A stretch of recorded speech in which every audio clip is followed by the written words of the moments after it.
Hey guys, how you doing? Hope all is well. Welcome back to another episode of Underdeveloped.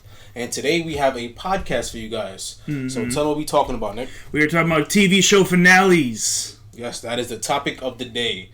We're talking about all types of finales. Series finales, of course. Yeah. But we're talking about the good, the bad, and the ugly. Unfortunately, Clint Eastwood will not be in this video. Unfortunately. But as a sideline, just for shits and giggles, what's your favorite Clint Eastwood movie? Ironically, the one you just made a joke about, the good, the bad, and the Oh, ugly. really? Yeah, you know, like the first time I actually saw that film, I was a kid. I think it was on Channel 10 before I even had cable in my bedroom, and like I saw the ending. That was like the first I've ever seen. I eventually resaw the whole movie. That would help me gain perspective. But all I seen was Clint Eastwood hanging some like guy. I think was he Indian or some shit? He's definitely like a Dago-ish.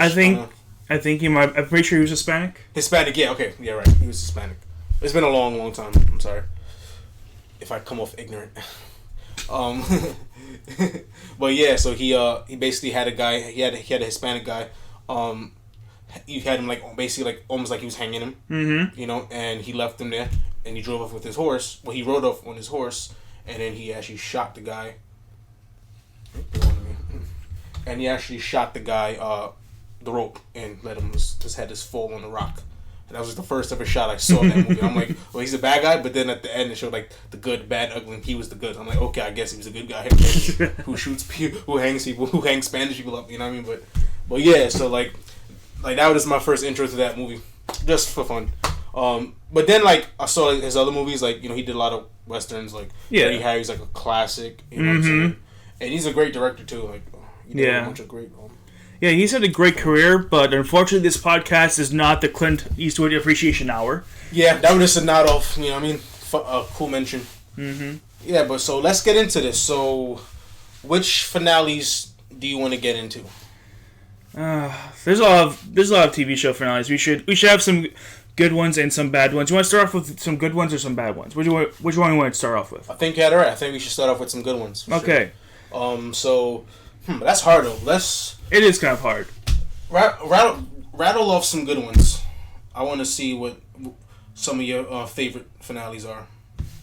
Well, I know I'm going to sound like a broken record to you because I don't think I've said this off camera, but Star Trek Deep Space Nine, really solid ending. Like it ties up all its loose ends. It's really well done.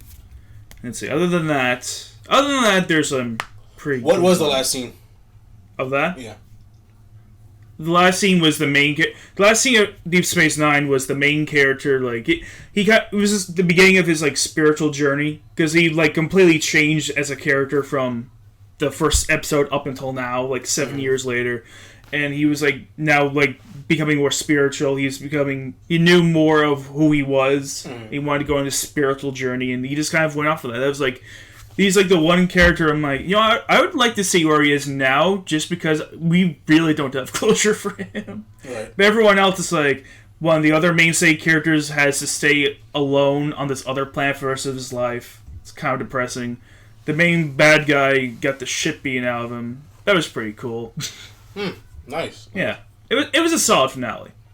Dope. It had tragedy, it had uplifting, blah, blah, blah. Yeah, like at least it had, you know what I mean, like overall like 180 arc. The character in the beginning of the series start with like I guess a certain set of personality traits, probably a little bit underdeveloped. You know what I mean? Probably a little like wink, wink, not judge. Wink, wink. A little like you know what I mean, like nubile, young. Well, actually, the whole thing with his character arc was really it was about him becoming less skeptical. Okay. Because the whole thing. Is that the whole setup is he's like overseeing the space station that his other planet owns, and the people of that planet think that they're like religious figure, like their deities sent him there to be in that position. They think of him as, they call him the emissary, and he really hates this. For a majority of the series, he really, really hates this. Then he turns out that he actually is like the son of one of the beings that they worship. So he literally is their space Jesus. Wait. This is Star Trek? Yes. So is he some kind of like Messiah? What? Like that's what he's trying to find out. Like he's trying to find out what his place in life is now, because it takes him like a long time to really accept that. Wait, so gods are real in Star Trek? The thing is, like, it depends how you look at them. Because the species that worships them, the Bajorans, they think of them as gods. But to everyone else... aliens. Yeah, to everyone else that looks at them, they're like, there are these weird alien things that lives inside this wormhole outside of space and time. Oh, so they exist outside of space and time. Yeah, they really are gods, then. They do not comprehend time. Like, every time somebody is there, they're like, where am I? Like, when is that going to happen? You're telling me this thing's going to happen. When's it going to happen? And they're like, when? What is when? So in a way, they are gods. Like, they have no perception of past or future. Everything's all constant. Okay, so they perceive time much different than a normal person. It's kind of entirely different. So they kind of experience it simultaneously. Yeah. Interesting. Well, I thought Star Trek was like wholeheartedly like about science and stuff like that. I didn't know they got into like celestial beings and gods and shit like that's kind of deities. There's all sorts of like random crap in Star Trek. So how is this guy like a half deity? He's kind of like what Peter Quill from Guardians of the Galaxy. Is that kind of like how he is? Kinda. Yeah. Okay. Yeah, because his father's a celestial being. And he's like half celestial. So does he like any powers?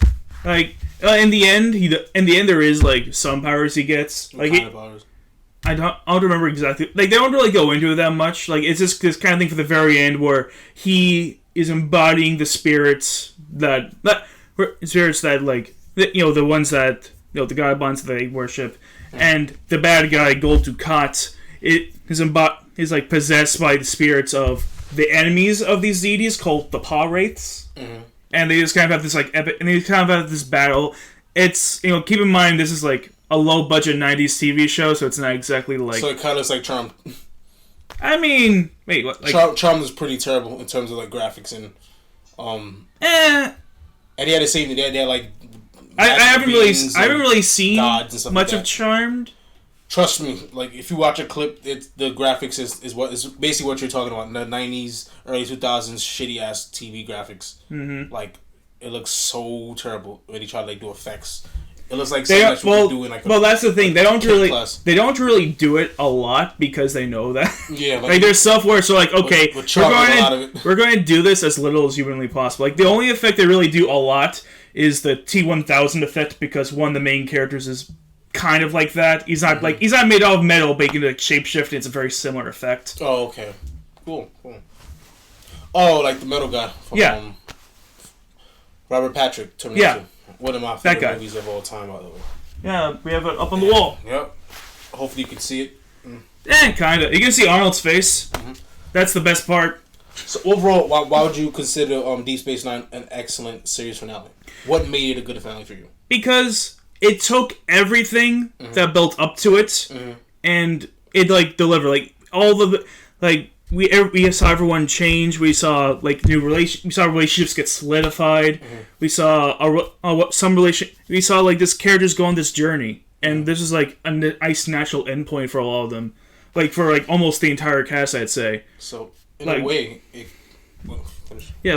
like there's some couples that get together. There's some couples that have to like separate and never see each other again. There's all sorts of crazy crap, and it's just one of those things where it just feels like a complete package. You don't feel like you're getting shortchanged like you do with a lot of the finales you're going to be referencing later.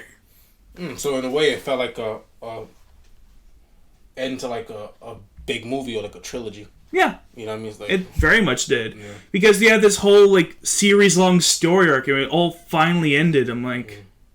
Yeah, the thing it was an epic journey. I think with like TV shows, a lot of these shows just don't know how to end, man. Mm-hmm. It's because like they built this world and they just like, I don't know if they just, you know what I mean, like they probably just don't. I don't know if they don't want it to end or they just like figure like everybody's just gonna hate it, so fuck it. You know what I'm saying? Yeah. Or they just give up, or they just like I don't know what it is, but a lot of times people just I guess because there's so much ways you can end something. Mm-hmm. You know what I mean? It just gets convoluted. But it seems like people have a real tough time trying to find like, the right ending. But I think there's a few shows I think that really pull it off. Oh, it's not even necessarily just like the last scene of something. It's like this sometimes just the last season that sucks as well. You know what I'm saying? Like I'm gonna give you a whole bunch of examples of this, man. You know what I mean? Like, because usually you could get like the last perfect scene, but the last perfect scene don't mean nothing if the whole season or the episode is trash. You know what I mean? Or better yet, rushed. There's some finales out here. Like I'm gonna give later on, that's like super duper rushed. You know what I mean? That's what ruined it. It's not even that it was necessarily just bad. It was just rushed. You kind of just You fill up the season with a whole bunch of shit that was irrelevant to the main central plot, just to rush it everything in the last few episodes. Not everything just feels like the pacing is just terrible. Everything feels unrealistic. It feels unlikely because you have no time to really relish in it. You don't have enough time to develop it. You're just like giving everything all in one. And TV shows have like a real bad history of doing stuff like that.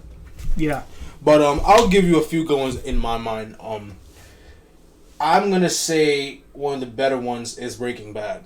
And this is a show that me and you both have seen, I assume, right? Yeah, I've seen a good chunk of it. Oh, so you haven't seen the whole series? No, I mean you can spoil it for me. It's been spoiled for me 1,000 times already. Oh, at this okay, point. so I guess I'll helm this one. So I obviously know what Breaking Bad's about. I'm not going. That's not the point of this video. Yeah. So if you don't know Breaking Bad, you should definitely watch it. It was one of the biggest shows of last decade. Where were you? Yeah, like it's excellent. Are you a baby? Are you even old enough to watch this? Yeah, like it's definitely an excellent show. I'll say like it's really top notch. You know, I'm talking about a guy that came from a comedy sitcom to helm this. You know what I'm saying? Like that's a big change in his career. And this like Giancarlo Esposito. Oh my god, one of the best TV villains of all time, man. That dude looked like a fucking... Well, he looked like a fast food manager, and he was a fast food manager, but he also was a serious kingpin that was dangerous as fuck, and that's just so cool, man. The dude come in this clucky orange or tan kind of shirt with his stupid glasses. like, it looks so stupid. But yeah, he killed it, man. And he was always just calm and composed. Like, you never know what he was going to do. You never knew his next move. He was so unpredictable. That just made him that much more terrifying as a villain. You know, and that's just good villains. You just don't make villains like that anymore, man. Yeah. Like he was utterly terrifying. I was so scared for Walter in that season where he was trying to replace him with Aaron Paul's character, Jesse. Yeah. Bitch. You know, that was his thing. Science, bitch. Yeah, science, bitch. Yeah. So, hold on, I can delete those.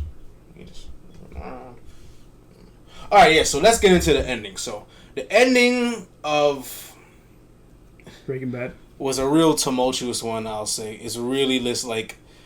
It was sad. It was really tragic. It was a serious tragedy. Because the whole premise of the movie... Or not movie. Of the show... was already set in tragedy. It's like... Yes. First off, Walter is like... He's a teacher in, like, Nowheresville, Albuquerque, New Mexico. His son is... what you'll call it? Yes, some sort of like... Yeah, I think some kind of sort of cerebral palsy. I think so. Something like that. And he actually has it in real life. But oh, really? Yeah. Okay. He did a great job, but I think he was a lot better controlling it in real life than he did on the show, purposely. Oh. Well, I hope he is. But he was good in the show, so like, he wasn't like a serious like paraplegic or anything like that. He had, he definitely had a little something. And basically, he's struggling to make ends meet, pays bills and stuff like that.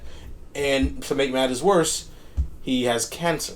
Mm-hmm. Oh, and another tidbit too. Walter sold his idea to his colleagues at the time. Before at the time when his wife was pregnant and he needed money, he sold his idea back to his friends, and his friends turned that into like $1 billion pharmaceutical business or something like that.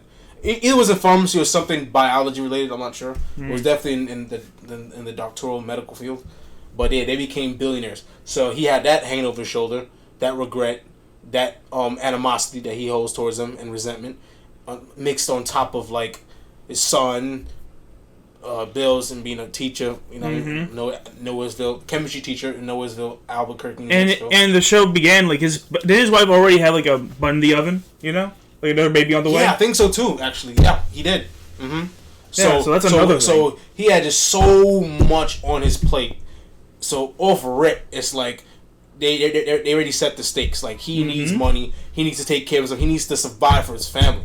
So they already like established that desperation, So the way it began kind of mirrored the way it kind of like made the ending that much more like tragic. Because it began with a tragedy, and then it kind of rectified itself within the series. So he eventually teamed up with one of his old students who was like dealing meth. Yeah. And they sell meth together, but then Walter, because of his knowledge of chemistry, he created this like blue meth, which is like top notch, high grade shit that everybody wants, and he became this infamous kingpin dealer. Better yet, this meth manufacturer, I guess. Yeah. called Heisenberg, and then he became slowly becoming some kind of kingpin, not kingpin, like some kind of big, criminal mastermind, whatever, right? Mm-hmm. That his own brother-in-law is trying to catch throughout the whole series.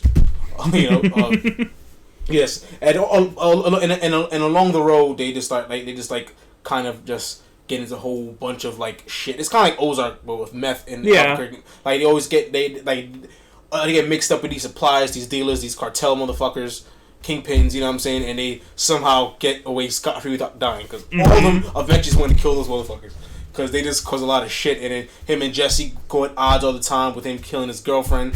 Not directly, but letting her die, you know what I'm saying? And that coming full circle. But the point is that throughout the series, Walter started to get money. He started putting money aside. You know what I mean? He opened up a few businesses to clean the money, I guess. You know what I mean? His wife found out, but they eventually got through it somewhat. But she went through her little thing. She cheated. She pissed off because she realized her husband is dealing meth and making meth, you know? And getting involved with these dangerous men, you know?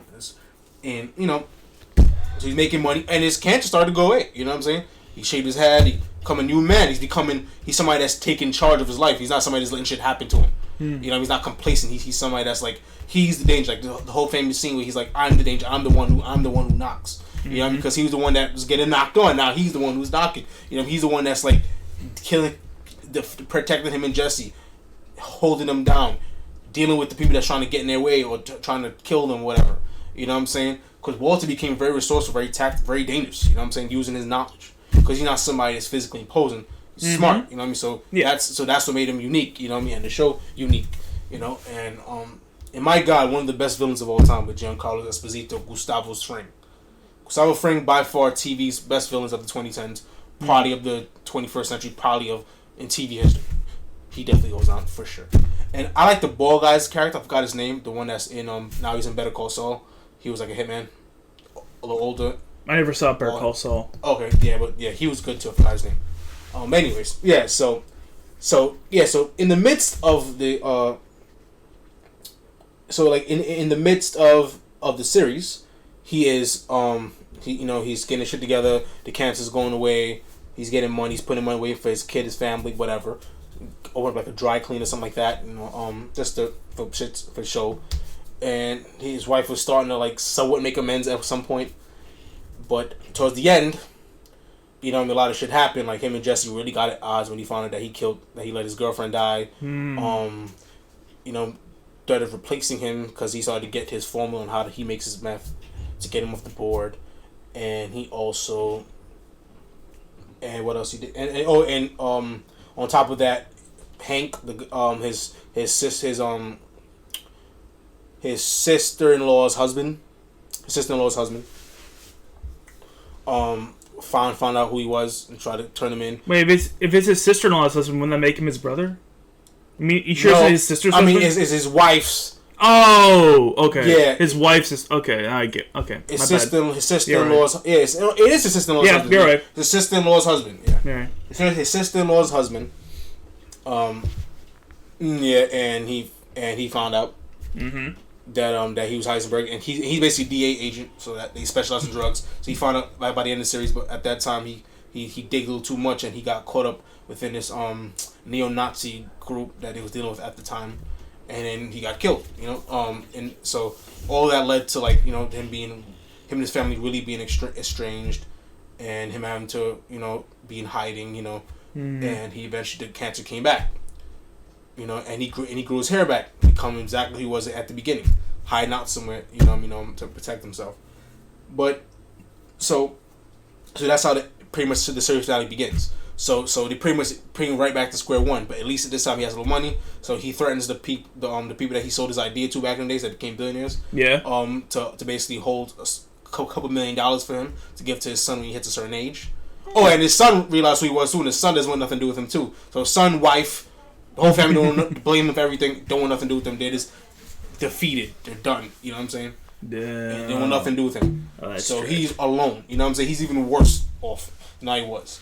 But he enjoyed it, and at least he admitted it. And this is one scene with him and Skylar, his wife, where she was just so done with it, and she was like really broken over the everything that happened within like the last few years, and she asked him, to be honest, you didn't do it just for the money and stuff like that. You did it because you liked it. And he said, "Yeah, I did." So so he kind of admitted to himself that he liked being Heisenberg. he liked doing that shit. You know what I mean? So we have closure. You know what I mean? But it's just not a happy ending. Yeah, it was a fucked up ending. You know? Mm-hmm. It doesn't need to be a happy ending. Yeah, it just has a it closure. Was real. It was closure, and then he repaired somewhat his relationship with Jesse by saving his life because he was trapped by those neo-Nazis, enslaving. He was enslaved by the neo-Nazi group, and he was making meth for them. So he rescued them from the neo-Nazi gang, killed them off because they killed his latest girlfriend, Jesse's latest girlfriend, before the one that Walter let die. A lot of things happen. I'm kind of getting to all the nits and grits. Yeah, it sounds like you're giving me a whole series synopsis. Yeah, it's kind of hard to get into because I have to like really build up like why the ending was so impactful. So a lot of shit happened. A lot of betrayals. A lot of fucked up shit happened. But basically at the end, Walter pretty much ended kind of like how he was in the beginning. But at least he had those experiences that he had, and he at least admitted to himself that he liked it, and he's the reason why a lot of this shit happened. You know what I mean? But he liked doing it, and if he probably was put in that position, he'd probably do it again because he realized that's who he is. You know what I mean? He liked it. He enjoyed it. You know what I'm saying? At least he had that small moment of self-reflection, and he saved Jesse's life at the end. You know what I'm saying? To help him escape from the neo-Nazi group. Yeah. And then when the cops were coming, because they knew who he was at this point, he's about to get arrested anyways. He just laid there, and just died slowly because of his cancer. He just let his cancer kill him, and we did like a big bird's eye shot, and they pulled out helicam shot or cranial shot. They just slowly dollied out, and then you just see him on the floor dead with the cops on their way to arrest him. So you think he was gonna be arrested forever, or he died, and he just let the cancer kill him. Boom, and that was it. Yeah.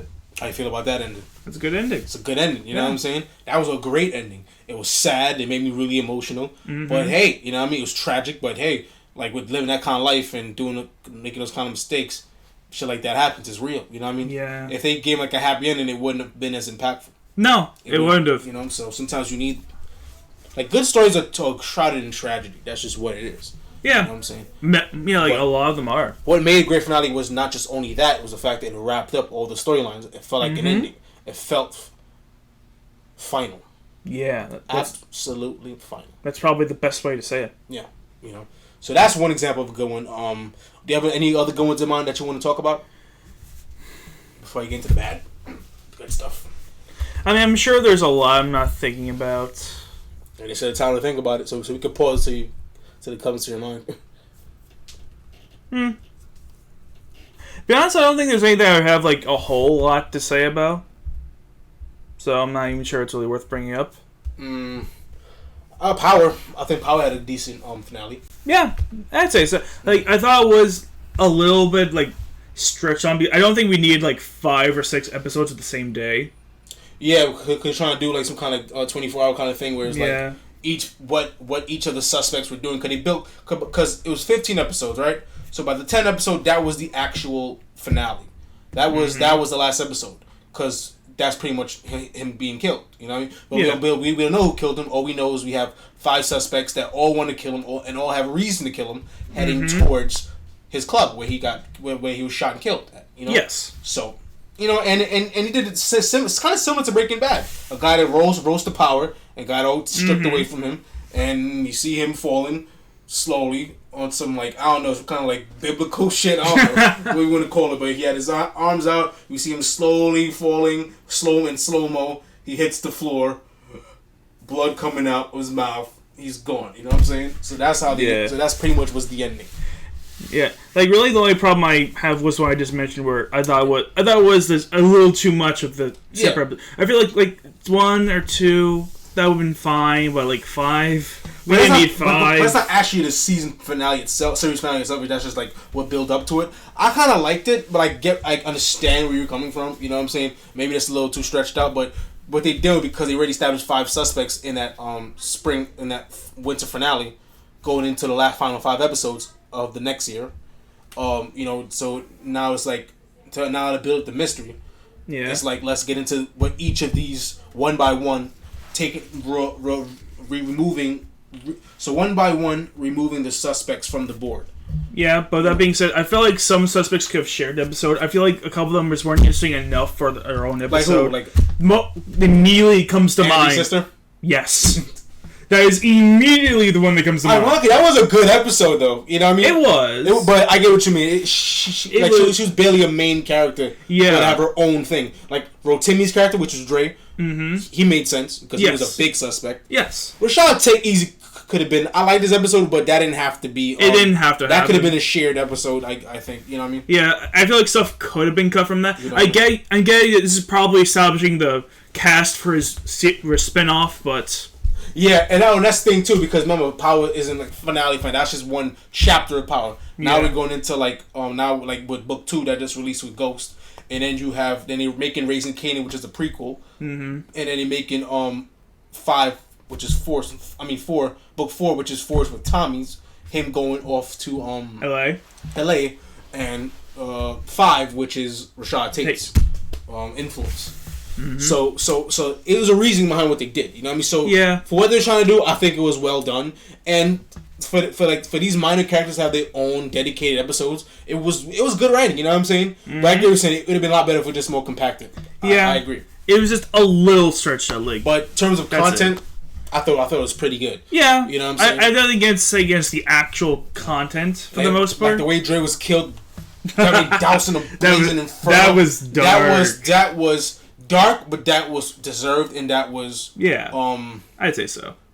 That was what's another word for like well deserved? It was cathartic. You know what I'm saying? Because he caused so much pain, betrayal, innocent murder. He murdered his friends, no loyalty. He had it coming for him.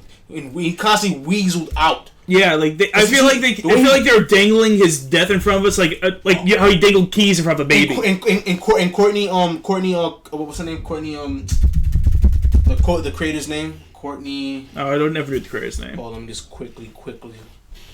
I want to give her the proper respect. So. Courtney Kemp, that's her name. I remember Courtney Kemp. Yeah, she specifically wanted because he was supposed to die a long time ago, but she was like, it's better if to have him as like somebody that just always is escaping that weaseling out. Because he's a weasel, you know what I mean? So he just weasel out, and he's always at use for somebody. If it's for use for Tommy, use for Ghost, use for the DA or the US or the AUSA's office, you know what I mean? Like he's just always of use to someone because he knows so much, and he puts up these predicaments where he's allies himself with certain people, you know, getting protected by the Menendez cartel or whatever. Like he's just always somebody that's always knows how to avoid getting fallback. But the moment where he died was by his own posse. Spanky and Two-Bit, his two best friends that came up with him. You know what I'm saying? Trapped inside a prison that he so tried to escape. And he had nowhere to go. That was a metaphor. Like he had nowhere to go. He always finds somewhere. He always has loopholes. You know what I'm saying? To get out of these sticky situations. The time when Dre and Kanan try to roll up on him. You know what I'm saying? Yeah. He had nowhere to go this time. He could not escape. He was done. And he doused in a flame, blazing inferno. That was perfect. That was a good ending. And the thing about the series, the finale of Power, that they wrapped up each character's arc perfectly. Tommy with a new beginning, getting closure with his mother. You know, it wasn't like a good closure, but it was like they closure's still closure. You pretty much got where her mind was at. Yeah. He got closure with Ghost because they was at odds the whole entire season. The two main characters were at odds the whole entire season. So he finally connected back to how they were, and he realized that he doesn't need to be with Ghost to he can be his own man. You know what I'm saying? He doesn't need to be a part of it. He can go up and do his thing. And that metaphor carried on to him leaving for LA to become his own man somewhere else and make his roots somewhere else and show that he can be his own man. So that was closure on his part. You know, Tasha got a great finale. She got what she deserved. Going to prison forever. You know what I'm saying? For a crime that she didn't commit, though, a crime that she helped nurture because she nurtured Tariq. He's becoming who he is. She played out the man that she was with. Yeah. And she killed her best friend. So all that's coming full circle for her too. And of course, Ghost had everything. Ghost, he finally achieved what he wanted. He's about to become a real, legit figure in the community. He's about to become some kind of Yeah, he was running for some political office. I think it was mayor. No. It was lieutenant governor. That's what he was doing. So he got elected lieutenant governor. Got his club right. You know what I'm saying? Allied with the right people. He's protected by the Democratic Party. He finally achieved everything he wanted. He got the girl that he liked. He was the man for one episode. Yeah. Nobody could stop him just to be took it out. very last. So everything he finally wanted, right for the taking, lost. Mm-hmm. You know what I mean? Like, so it's like somebody dangle this shit in front of his face. As soon as he gets it, take it all away. Yeah. You know what I'm saying? That's always a trope. You know what I mean? But it's a good trope. It is what it is. You know. So I thought that was a fitting end for him, and then the mystery behind it also like kind of like it stretched it out, the whole mystery thing. Yeah. Instead of showing it all in one. But it kind of made us enjoy like at least the 5 seasons of Power that we have left, you know. Kind of give us time to just relish in the moments and before the final countdown. You know what I'm saying? Yeah. Like we got like it's like kind of when the brain dies. You know what I'm saying? Like when you start to die and the function of the brain start to go slowly, the rigor mortis sets in, all that kind of stuff. It's giving you moments to enjoy before the brain starts to die. You know what I mean? It's giving you a few moments of happiness, those flashbacks of happiness. You know what I'm saying? Those good moments, those reflections right before you go out. That's kind of what those 5 episodes. That's kind of like what those 5 episodes represented for me. Mm-hmm. So I thought that was a fitting, you know what I mean, and I thought it was done pretty well. So that goes down to me. That goes down for me as a good finale. Good. Put a big good on this one. Yeah. Good finale. It's a good. Oh, I mean, it is a good finale. So what's another good one? Because you can't just have one good one. Come on, they got to be more good ones that you can think of. I mean, let's see. Well, there is one there is one that I'm thinking about that is a really good one, but I feel like I'm not sure I even want to spoil that for you because it's for Cowboy Bebop. I'm not sure if she even mentioned I'm probably not gonna watch that. You're not? Nah, because we have a whole bunch of other anime we're gonna get into. All right. Well, if you insist, because Cowboy Bebop it does have a lot of different story arcs going along in it, and the most prominent one is the one of the main character Spike. You know, let's see, I think I have it right here, just so you know who he is. He's this dude with a blue suit.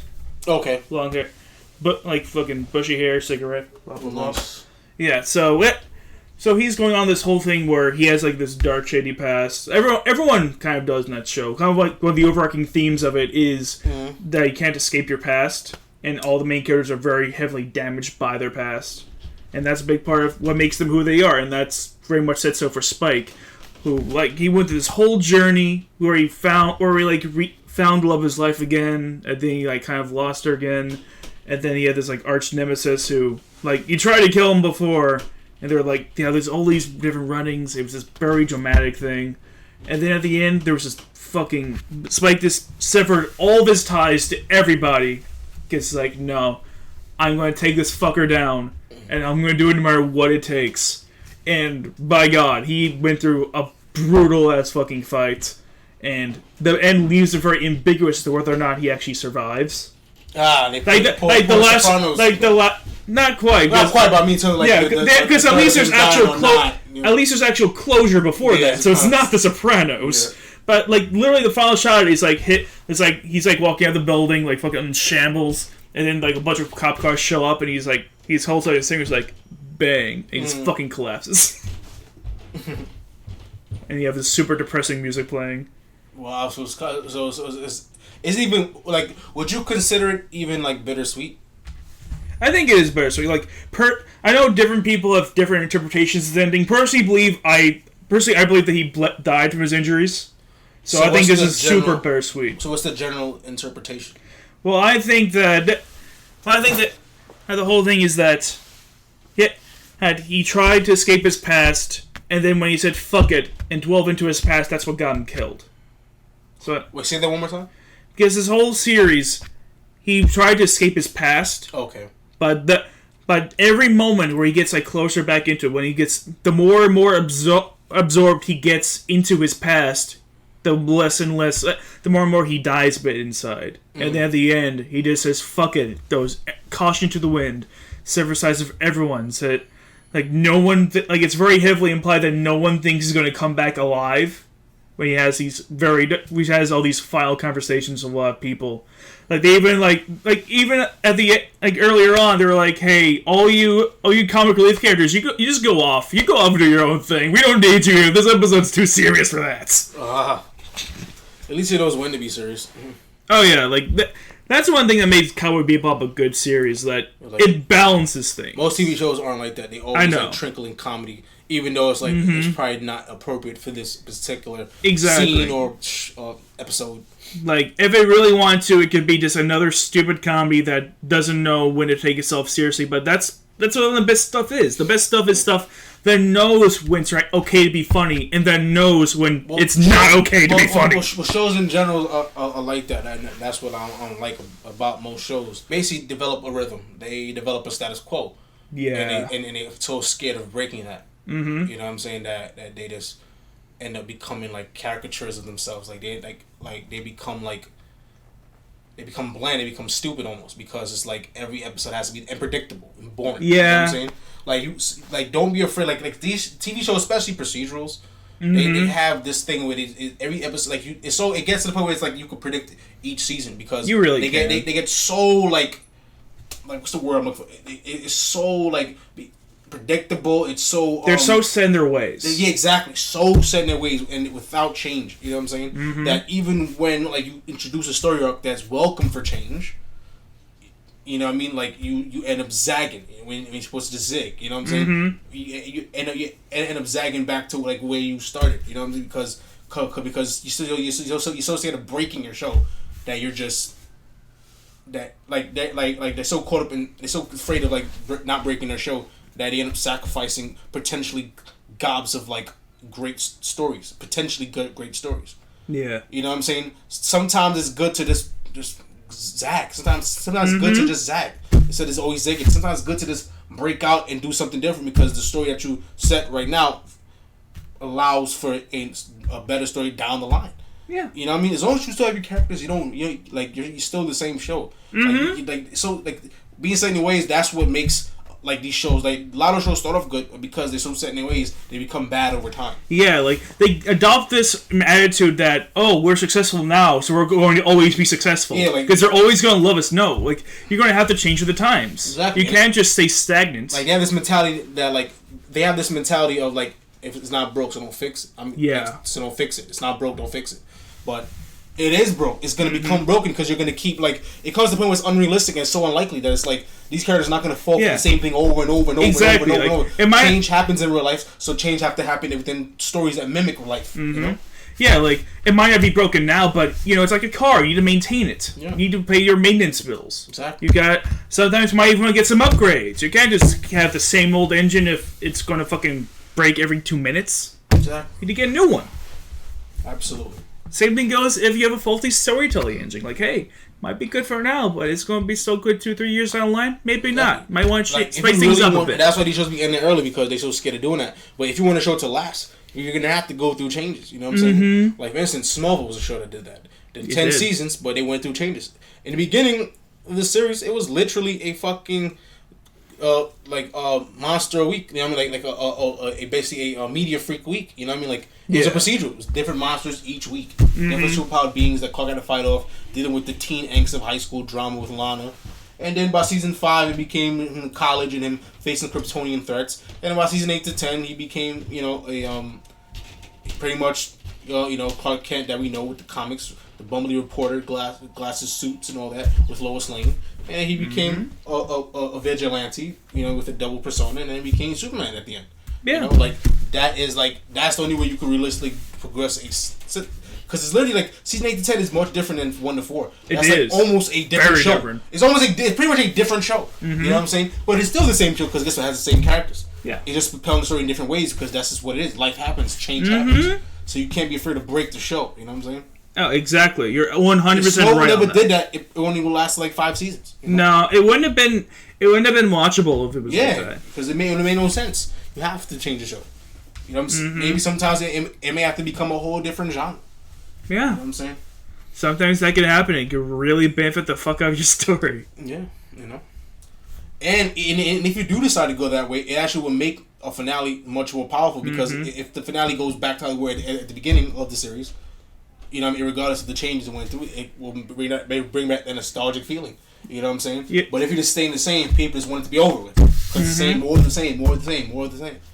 Yeah, like, I feel like one really good example of what you mentioned of a show completely changing, like, its genre even is this anime that I watched back in high school called Trigun, where it started off where it was just kind of this weird setup where you had this guy. He just goes town to town. He seems really harmless, but he has this like crazy bounty on his head for all the supposed damage he does. It starts off kind of like a comedy where you have these like two bounty hunters going after him, and they're like, "Oh no, it can't be that guy. He's too harmless to do anything." And every time you see him, he's always so peaceful. He's like he's always getting to goofy shit. He's always getting into trouble, but he never like kills anybody. He's specifically like, "No, I will never kill anybody. I'm gonna be a super awesome dude." But then like halfway through the series, you learn about why he has the bounty, and then it's like, oh, he accidentally killed like he accidentally exploded an entire town of people. Really?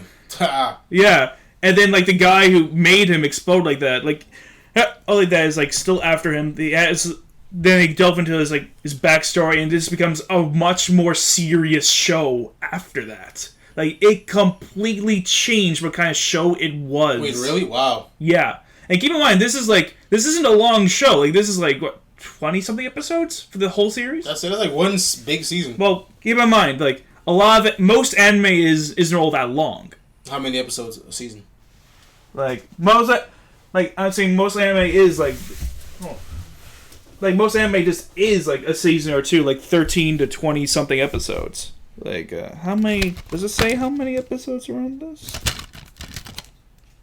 26. There's 26 episodes. So at the beginning, what kind of show was it? It was more of like an action-adventure comedy. And after it was a very serious... After he found out he killed everybody? No, after it was a very serious revenge tale. Right. Okay. That was like very... It was very, like, hard-gripping. Well, that's interesting. That's very interesting. That makes sense, because once something like that happens, that changes the show forever. Yeah. Now...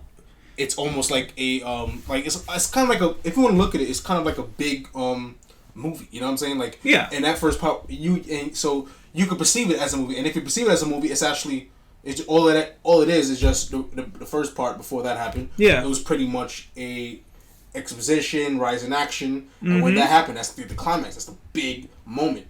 So now playing off that moment, now you get into the fall in action. The conflict, the climax, the conflict resolution after the midpoint, basically, you know. So now it's just concluding the second half of the movie. That's all it is. Yeah. You know what I'm saying?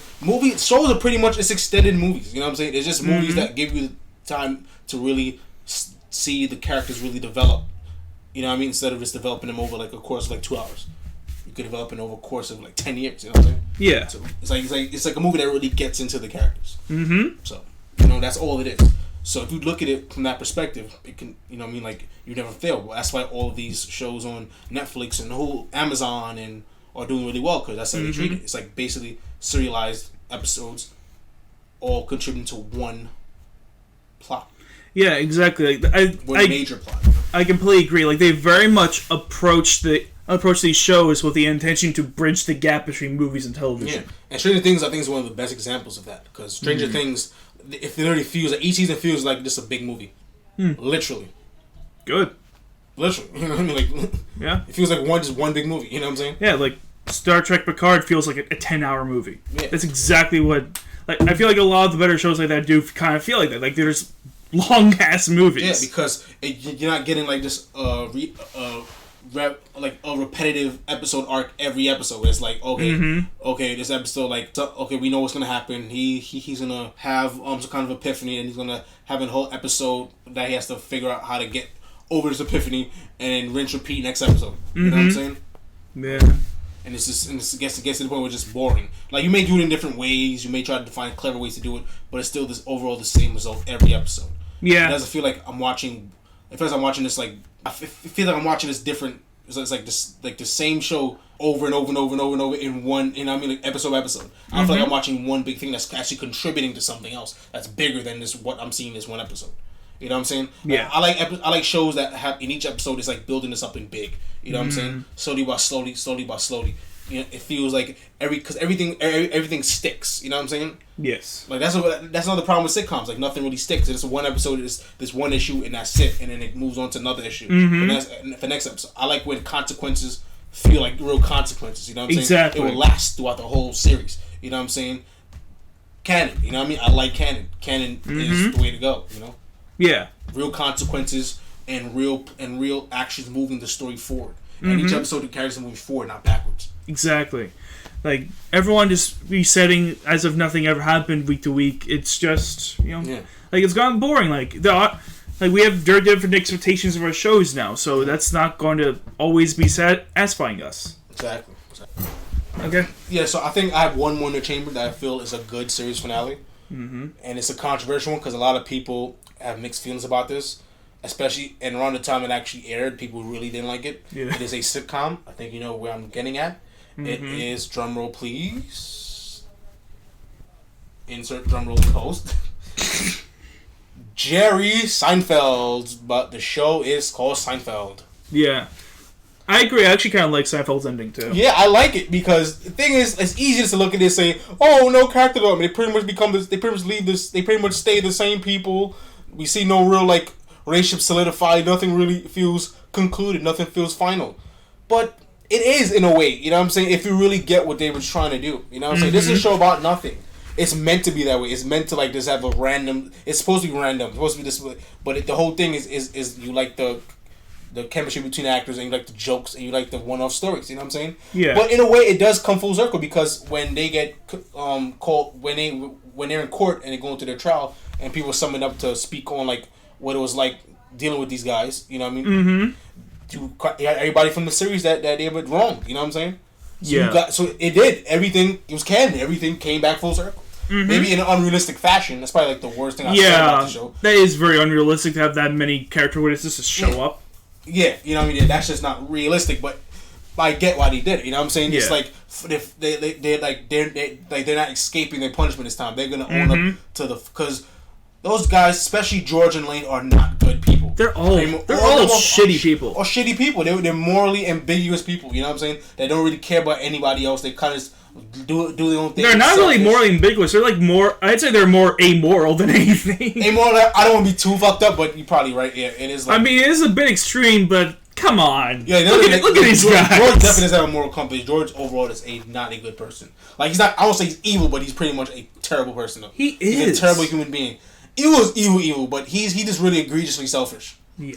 You know what I'm saying? Like, and both of them, Elaine is a terrible person. She done so many people dirty. Jerry's kind of just an asshole. You know what I'm saying? Yeah. But he's not as bad as them. And Kramer's just a dick. You know what I mean? Like, Kramer's a massive dick. He's a massive dick. He's a skeezer. Mm-hmm. You know? So it's good to, you know, and they did a terrible thing in the finale by letting that guy get robbed and beat up. Yeah. So they got what they deserved. You know what I mean? So like it was a fitting end, you know? They do what people do today where, like, they just record with their phones. They don't actually intervene. Yeah. And it's actually it's realistic because that's exactly what people do in real life. They were, like, really ahead of their time with that regard. And I kind of like, because they kind of gave you a glimpse of what it could be like if they really had the end that people wanted. Like, for instance, in the plane, when like, they got, finally, the show finally got picked up, they was about to kill it. They was about to go off and live La Vida Loca, go to LA, become rich, have the show made, you know? And guess what? The plane ended up fucking up. And then when the plane was fucking up, George and Jerry and Elaine had that moment where she was about to confess her love for him. And then they said no. That plane came back up, and he said, "No, we're not doing that. No, that's not the finale you're getting, guys." So they dangled the finale in their faces. They like, "Fuck you! You're not getting what you want." No, admittedly, that is kind of mean. Yeah, it is. It's mad mean, but they were trying to be mean. Yeah, because they don't deserve those. Because those characters are not good people. They don't deserve the happy ending, so they're not going to get the happy ending. I mean, Seinfeld is a naturally mean show. Yeah, exactly. So it mirrors itself. It's the perfect end. It's the only way to end a show like that, to be honest. Yeah, you know what I'm saying?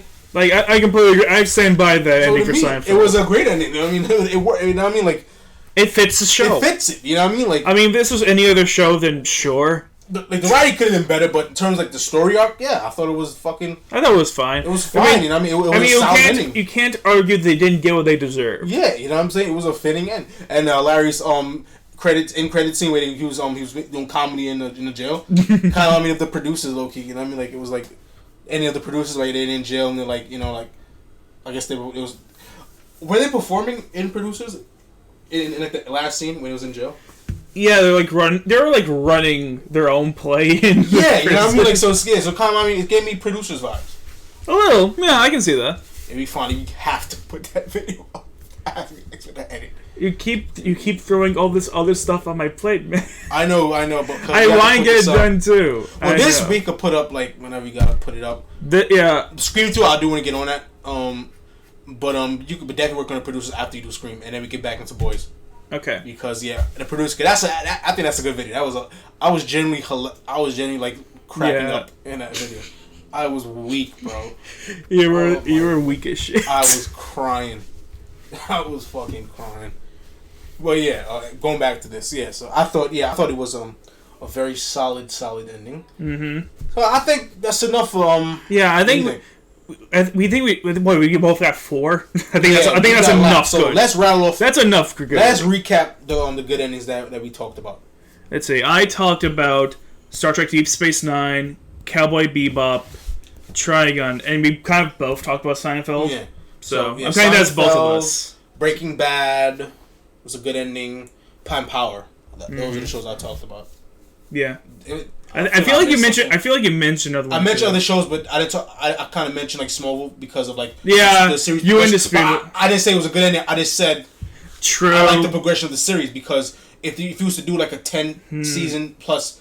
In that case, I might shuffle that to when you actually talk about the Smallville finale, because I know you will. Yeah, if you want to, but the whole point of that was I'm trying to talk about like how basically like that only way like a extended series would work by changing, you know what I mean, like changing narratives, you know.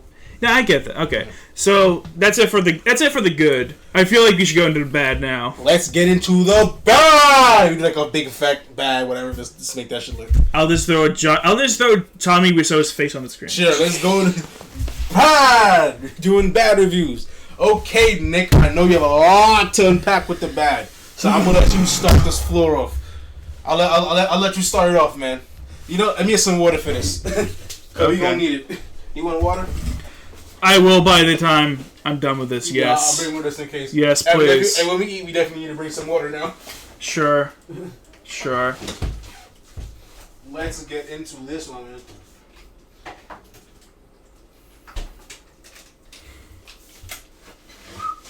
Okay, so for the bad, I think I'm going to start small and work myself up. Yep. That sounds like the better way to do it. Alright, so just to get out of the way, let's just quickly go through Game of Thrones. Because, quite frankly, everyone talked about it. Everyone knows about it. We're just going to say it just to say it. Really, only things that really just pissed me off. I know, apparently this was news to Tyrell, I told him once before. So, in case any of you don't know, the reason why the whole 8th season of Game of Thrones was the way it was because the showrunners intentionally rushed it so that they could get started on a Star Wars trilogy that they had planned for Disney. But by the time that series finale happened, like I think it was like a week or two after it aired, Disney decided to cancel that trilogy. So all of their work rushing this shit was for nothing. I know, right? Nothing. The bad fight scenes, the fucking Starbucks coffee getting every shot, the stupid rushed storylines, all for nothing. They got the butt end from both. They were the butt end of all jokes. They got the shitty end of both sides of the stick. They just got reamed because the whole purpose of them making that finale the way they did was to get the trilogy just for the rug to get pulled right under them. Mm-hmm. You know what I mean? And now they have nothing. So now they look like the fools, and they probably not gonna get work because they fucked up the finale so much. Yeah, you know what I mean? So that could kill the career almost. It probably already did. Who knows? You know, might have. I don't know what they're doing now. You know, so. All right, so that's it for that. According to the books, how was it supposed to end? The books aren't done yet. Oh, really? Yeah. Tolkien wrote those, right? No. Tolkien wrote Lord of the Rings. Right, I'm tripping. George R. R. Martin. I don't follow any of those. Yeah, George R. R. Martin wrote. He's still writing. He still has 2 books left to write. Don't fault me. I haven't read any of them. I didn't watch the show, so. Yeah, don't blame him. Don't blame him. You want to get pissed off at Nerd for getting Game of Thrones wrong? Go for me. Yeah. I'm gonna get a whole lot of Game of Thrones wrong. Yeah, he hasn't. The only thing I know about the series is Jason Momoa banging out the white Emilia Clarke in the first season. Yeah. That's the thing I know about that show, and incest. Yeah, lots and lots of incest. And Sean Bean, I know he's in it. Yeah. Speaking of incest, we should move on to Dexter, because. Oh, you don't want to get into finish up What more do I have to say about Game of Thrones? Well, you could get into what the ending was and why it was bad. Well, really, the whole season was bad. It really wasn't like a last. Flesh it out. Let's get into it. I kind of don't. I don't think it's worth talking about. Like everyone, I feel like everyone kind of knows the things already. I don't think I have anything to say that hasn't been said by anything before. But remember, I haven't watched it, so you could explain what happened. Really, and how it didn't solve anything. Really, the worst part is that they introduced a whole bunch of different storylines. It's kind of like they introduced a whole bunch of different storylines at the same time, and it was just rushed. And everyone it was weird because it felt like everyone got the wrong ending because it was so rushed. Like, oh, Jon Snow's thing was about defeating the White Walkers. The White Walkers are defeated by Macy Williams. Different person entirely. And Daenerys' quest was all about getting the Iron Throne. Well, Jon Snow gets the Iron Throne. I'm like, what? Wait, so he had the Iron Throne, but she didn't, and that was a whole. No, like her thing is that they were like. This was their concept for this is actually pretty decent. It could have worked if it wasn't crammed into like 7 episodes where they had this thing where she was slowly going crazy throughout the whole thing and she just snaps and murders the shit out of a ton of people and Jon Snow has to kill her. I'm like, wow. I mean, I get what they're going for because like, hey, the Mad King that she's related to from back in the day, blah blah blah. But it was just way too rushed. It was poorly handled, poorly executed. It was dumb. It was dumb. The whole thing was dumb. And the worst part is the whole episode-long fight scene in the dark where you can't see anything. Anything. Like seriously, I don't even want to show it to you. That's how awful it looks. You can't see shit. Like you see, it's because what's worse is that they've done Alien versus Predator fight scenes like that. They've done fight scenes in the night before and it looked fine. So why now? They not only have one that lasts for an entire hour, but you can't see any of it because it's just that damn dark. So in your mind, what would have been what would have been a better ending for Game of Thrones? If you was to... Well, to be honest, they could have taken what they had and just like actually given time and attention and just fleshed it out for a couple more years. It could have worked. How do you feel about the season count?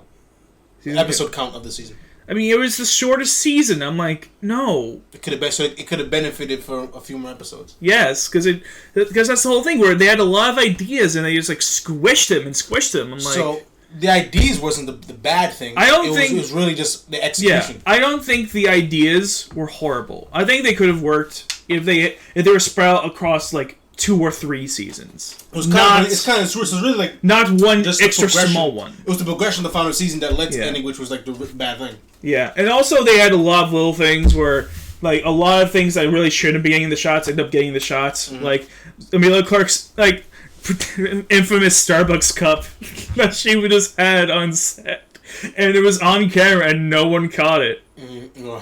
Yeah, because that's what I think about when I think of medieval European fantasy. I think Starbucks. Like, yeah. She's like, I am the mother of flames. Oh, man. So I think that's it for Game of Thrones. I'm sick of talking about it already. Fuck it. That was a really like divisive ending. Everybody pretty much... Divisive? Everyone hated it. Wait, so like nobody liked it at all? Not really. So the only people I see defending it are the people who worked on the show. Oh, wow. Okay, so it's pretty much hated. It's pretty much hated. It's pretty... A world-renowned hated finale. Yeah, it's pretty much... It's very hated. Okay. It's arguably the most hated of all the...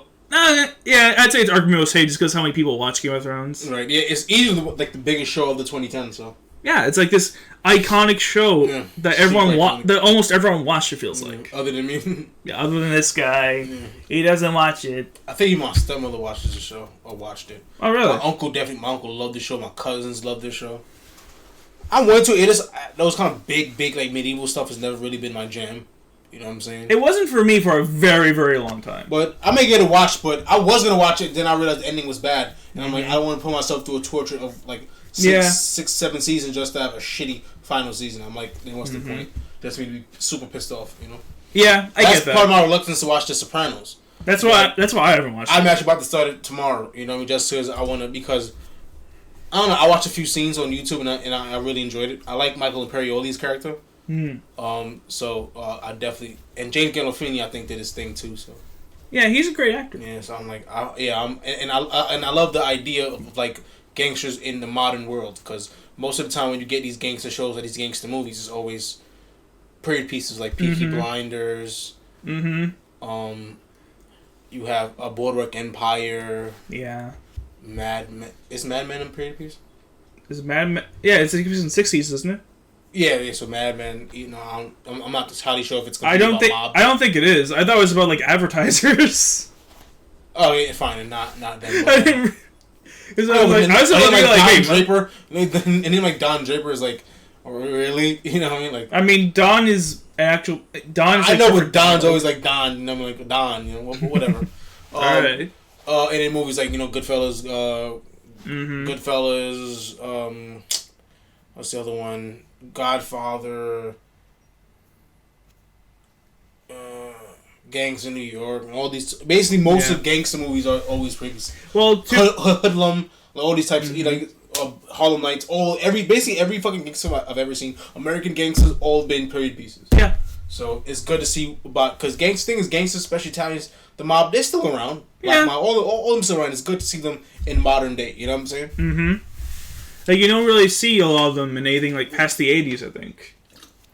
So it's good to see them like in a more modern day to see how it's changed and how they operate nowadays. I mean, it's not like they magically just vanished. Yeah, you know what I mean? They're like the Mayans. They vanished, never be seen again. Yes, it's probably been diminished, but it's not like, you know, like, so I like that perspective. So for that, I'm definitely interested in seeing that one.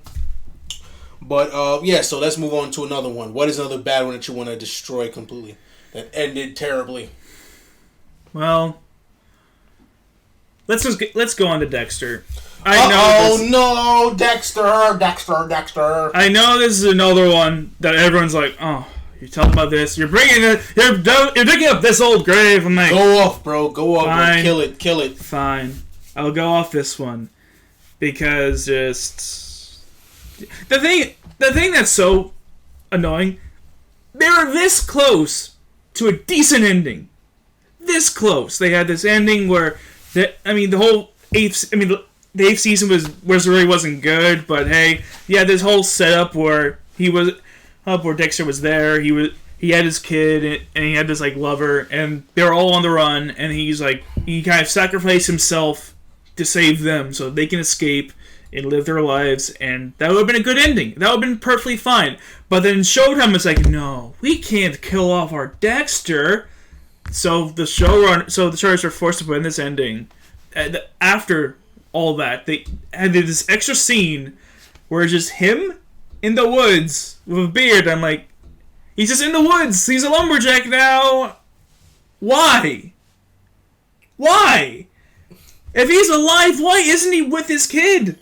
The kid they left in the hands of another serial killer. Why? That makes no sense. Why is this what you did? I mean, I get it, like, oh, well, if he just went back with his family, then he wouldn't have any consequences. I'm like, fuck you. Him just being alone like this makes no sense. Right, it doesn't make sense for his character. No, for him just to be like, I'm just gonna live in the forest now? Instead of chopping up people, I'm gonna chop up trees. Yeah, that sounds really good. And it sounds like and in no way would this help, then this is stupid. But goodies on that front, I heard the show's coming back, so. Yeah, that is the thing. So you may get the better ending that you want. Hell, to be honest, the whole thing could just be Michael C. Hall shitting in a bucket for 2 hours and still be better.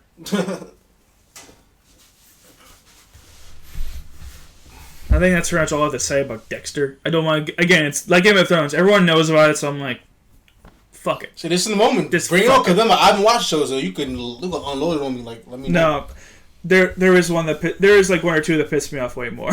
Really? Worse than Dexter? Yeah.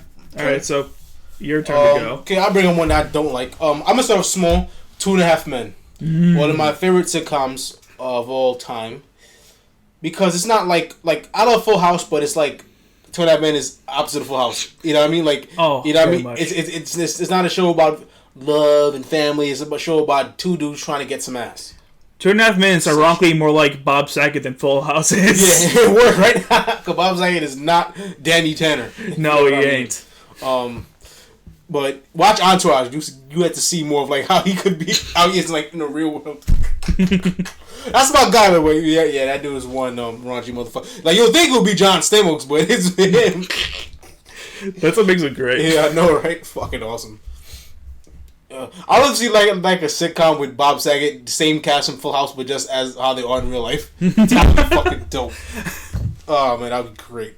But yeah, so it's 2.5 Men. So I'll tell you why I like 2.5 Men. 2.5 Men was just it's about two dudes trying to get some ass, man. It's very simple. And you get Charlie Sheen, which he's the man. He did a lot of good movies back in the days, like Wall Street was fire. Platoon. He did Platoon. He did where he had a bow and arrow. And he had like kind of he had a weird kind of hairdo. I think he had a cameo in Ferris Bueller's Day Off. Really not, but he was like the main guy. I'm about to put up real quickly. Oh, and he also did Major League, right? He did the Hot Shots movies. Hot Shots, that's the movie. Hot Shots. Yeah, it's definitely Hot Shots. I would remember him having a bow. No. Hot Shots was the parody he did. That's like a parody movie, right? Yeah, there's like two of them. And of course he also did He did like the last 3 scary movies. Yeah, Hot Shots. Part 2. Part 2. Yeah, part 2. Yeah, Hot Shots. Yeah, see? Bow. I forgot he had a bow in that, to be honest. Yeah, so you know what I mean? Like he definitely had a good career, and then John Cryer was he was Ducky. Yeah. John Cryer was around. Yeah, from Pretty in Pink, and he also did that terrible movie, Superman 4. Yeah, he was Lenny Luthor, and he became Lex, not a bad Lex Luthor, by the way. Yeah, so yeah, and rest in peace, Conchata Ferro, by the way. Yeah, shit, that was a pretty recent one. Yeah. Rest in peace to her. But yeah, like as I said, like 2.5 Men was just so funny. Like I didn't care about the inconsistencies and the retconning and reusing the same female characters and put them in different roles. Take the same female actors and putting them in like in different roles. It's fine. It's cool. Them abandoned storylines that coming back to it episodes later. I get it. Sitcoms. I know how it works. But I really liked it just for the banter between the two brothers. You know what I mean? About how Alan is just a mooch, unlovable, a weenie, whatever. You know what I mean? And Charlie just like somebody that's scared of intimacy, a womanizer, drunk, sullen. You know what I'm saying? He did this. And Jake was an idiot kid who was kind of funny, who lived with them pretty much. 2.5 Men, and it was good. And Alan's bitch ex-wife, you know, Berta's sharp tongue jokes. The mother's selfish bitch who was hilarious. You know what I'm saying? Like the dynamic was good, and you can never get tired of it. Like I could watch them doing anything as long as you keep those characters bantering against one another. I'm good. You know. Well, in that case, what made the finale so bad? So exactly. So now I'm gonna tell you what made the finale. First off, when Charlie Sheen got booted off the show, unfortunately, due to unfortunate circumstances and words that were said and videos that were made, he pretty much left it and did another show, and they carried on with Ashton Kutcher, Mila Kunis' husband, and tech investor. Yeah, they did like 3 or 4 seasons with him, I think. Yeah, they did about 4. From season 9 to 12. So they did 4 seasons with Ashton Kutcher. And I watched it. It was okay, but it was first off, the story that they used was just so unrealistic, so far fetched. It doesn't make any sense. Basically, after Charlie's death, this dude washed up on the beach. We think he's homeless at first because he basically was drawing himself on the beach because his wife just dumped him, and you know he doesn't know how to deal with it because he has the emotional maturity of a little 5-year-old kid.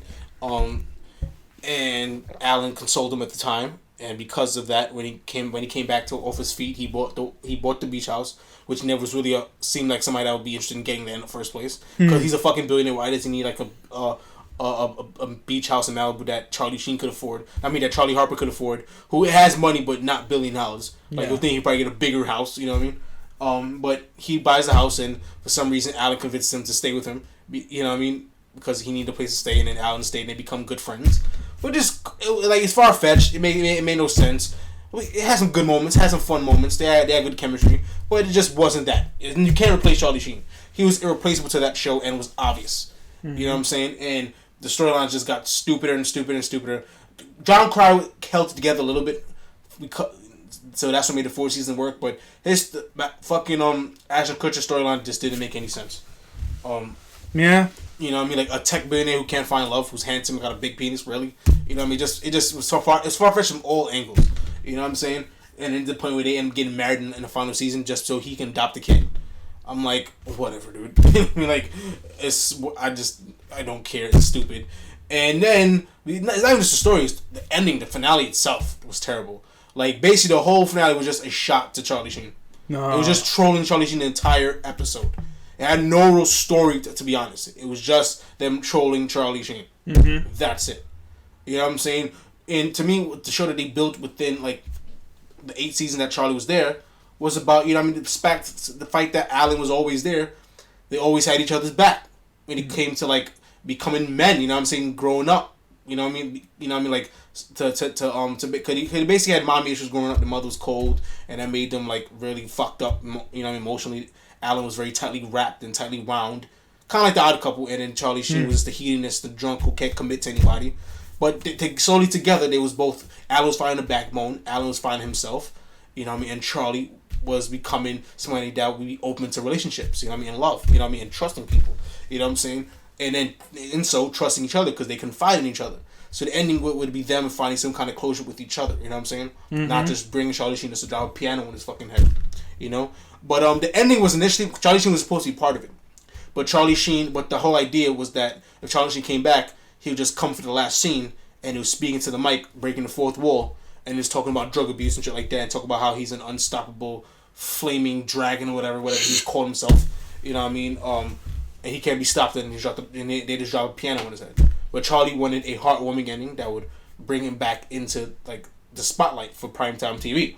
But they didn't like that either, because it's fuck you, after all the shit that they put the showrunners like Chuck Lorre and all them through.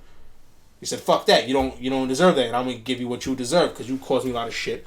You almost broke the show, you know what I'm saying, by you leaving, so I'm going to by you making us force you to leave, because it's not like they wanted him to leave, because he pretty much is the show, you know what I mean, but yeah, they had to, because the way he was acting, and his drug abuse and all that shit, so they put people through a lot of hardships, including his co-star, John Cryer. So, for that, they gave him what he deserved. You know what I mean? And some of the jokes landed, and it made sense, and they broke the fourth wall and stuff like that, talking about like how the show was just pretty much cheap jokes.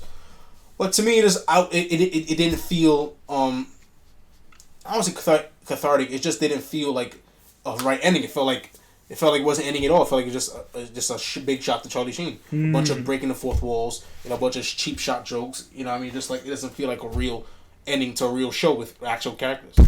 So it's like, I'm like, what is this? This is bullshit, you know what I mean? Like, this is utter and complete bullshit, you know? So that's pretty much it. I'm not going to go into too much more. That's pretty much the ending, and that's it. So no real closure other than the fact that Alan may move out, and Bertie might move out because she got a whole big check from Charlie, and also and then they brought him back because he killed him off, and then they brought him back for the family. By the way, they actually brought him back. They made this ridiculous story about how Rose kept Charlie, which is Charlie Stalker, kept Charlie in a dungeon for 4 years after she found him cheating on her. You know what I mean, on their honeymoon, on the honeymoon. And throughout the years, she'd been telling him about how Alan moved on with another guy in the house, which pissed him off. You know what I'm saying? So that was a whole big meta thing. You know what I mean? Like, so when he came out, he was looking for revenge to get back at Alan and Walden, which is Ashton Kutcher's character. So the whole thing was then the threat of him trying to find him and kill him. Mm-hmm. You know, so which is like, it's like that alone is like, first off, you gave him a death just to bring him back for one episode. I'm like if you're gonna bring him back, bring him back. Mm-hmm. That's all I'm saying. Don't like bring him back just to not actually have him there. Yeah, it's just like, let him die. You know what I'm saying? It's just, you know, it just didn't feel like it's not the ending I wanted for that show. Being a fan of Charlie and Alan. You know? Yeah. So that's definitely not. Yeah, that's fucked up. That's definitely It's just a fucked up shit. It ruined basically the show. It ruined the show. That show, who was supposed to be one of the best shows, got ruined. It didn't get the finale it deserved at all. That show didn't get justice.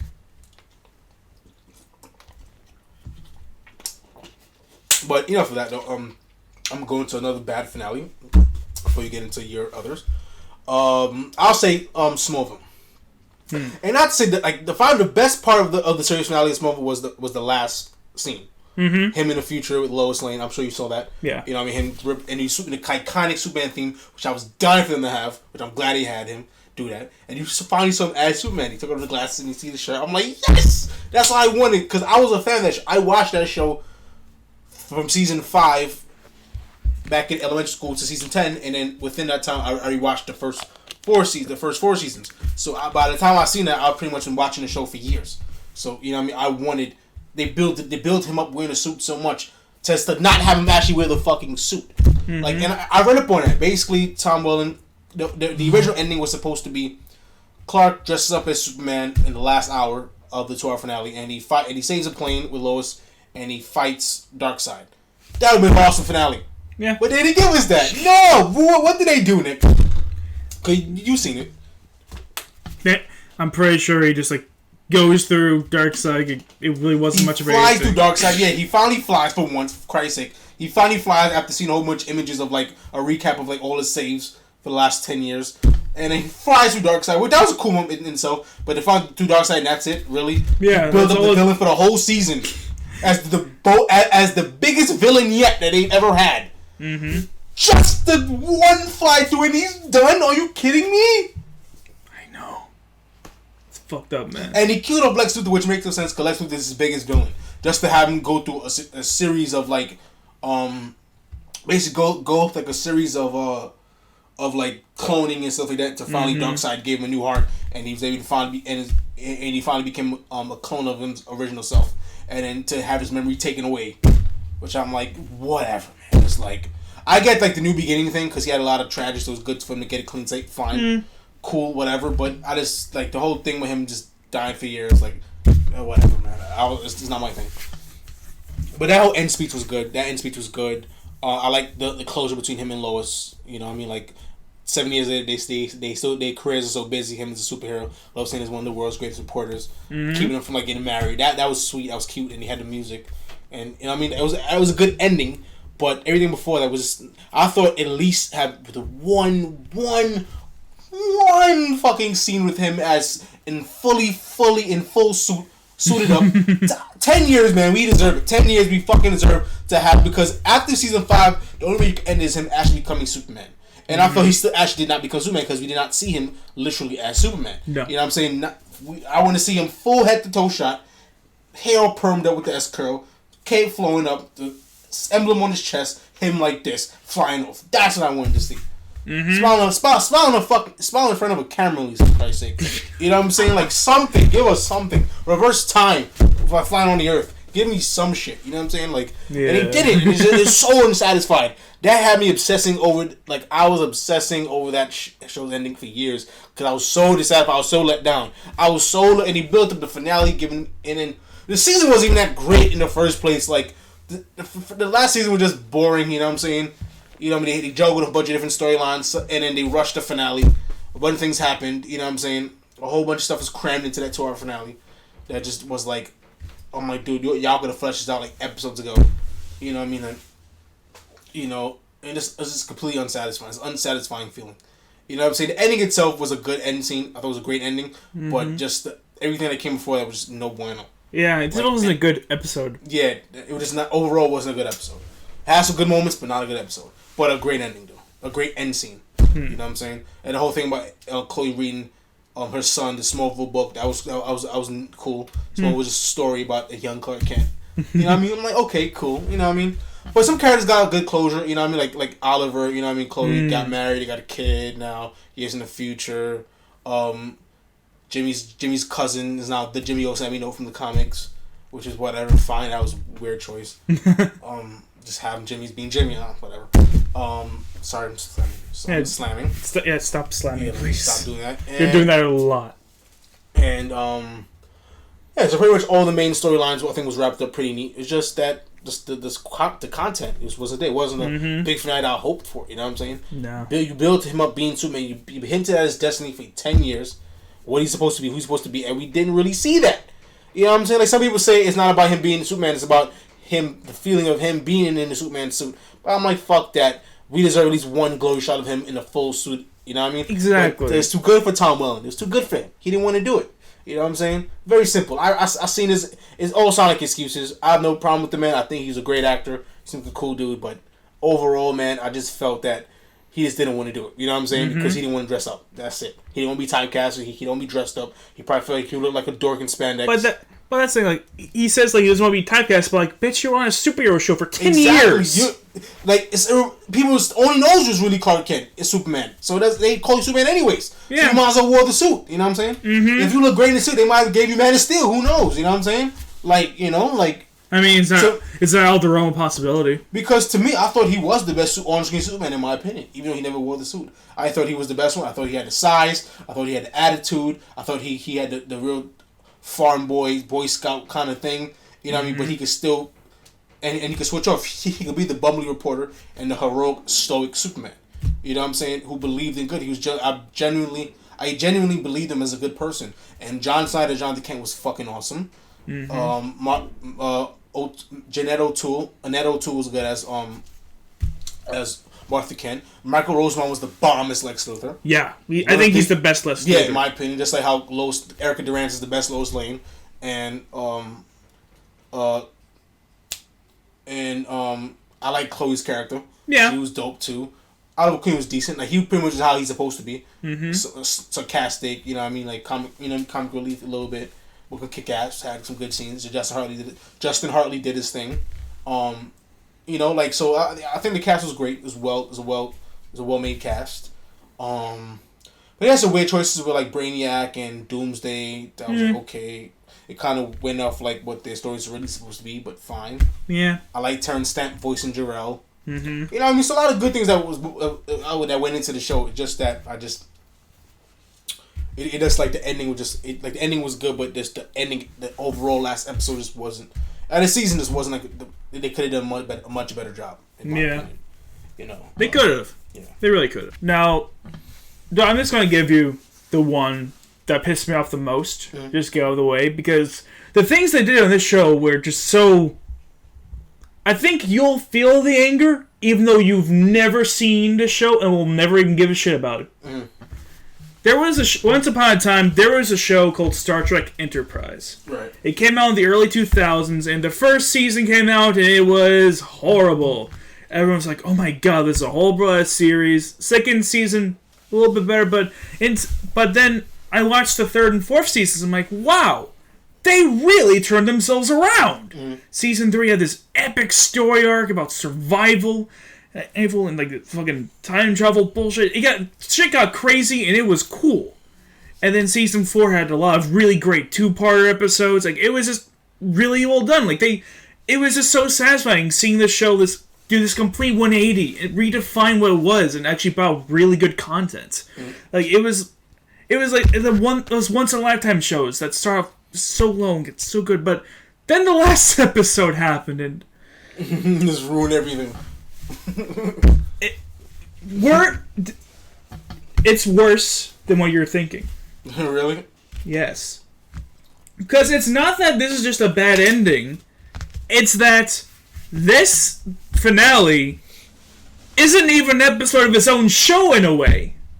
Because you see, first of all, they start off with this massive time jump, like 10, 12 years later, for no reason. Oh, like Gotham did the same thing. 10 years. I don't know about Gotham, never saw, but they did that. And then all of a sudden, like in the middle of this conversation, all of a sudden you hear computer and program, and it's Riker from Next Generation, which takes place 200 years later.